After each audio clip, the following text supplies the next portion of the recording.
ойлап тап сайысыңызды. Бірінші сұрағымыз, бізде мұнда сөз жұмбақта Қазақстан, яғни біздер Қазақстан туралы не білетінімізді, Қазақстан қандай мемлекет, қандай ата заңдары бар екенін білетін боламыз сөз жұмбақ арқылы.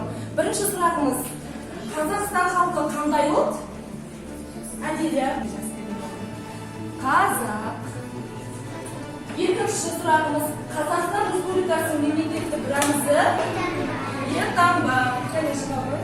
Жарайсың, қызғалдақ болды.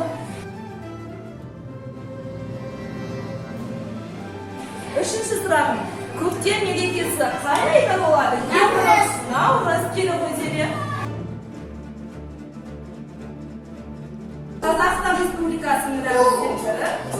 Каусар келі ғой, Каусар келсін.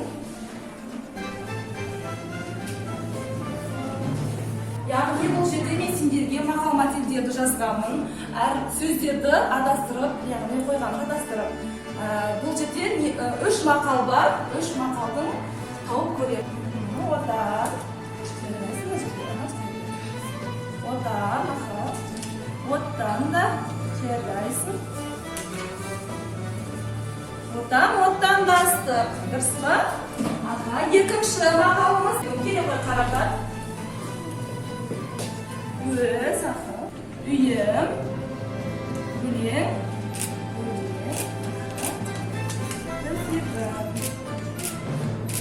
жарайсың.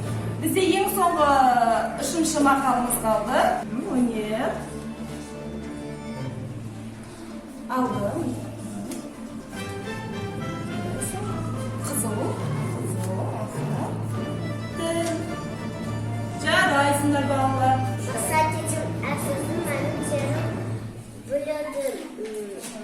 Ана тілін білмесем, шаршадым, күлмесем, себірдің жасайранда қазақ болып жүрмесем. Жарайсың. Мен қазақтың тілімін, беретін көп білімін, достасатын сейдермен жаңа пән беремін.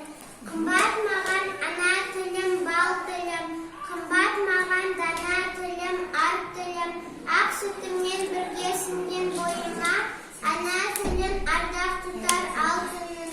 Ана тілің арың бұл, ұятың тұрып етте, өзге тілдің бәрін біл, өз тіліңді құрметте. Жарайсың.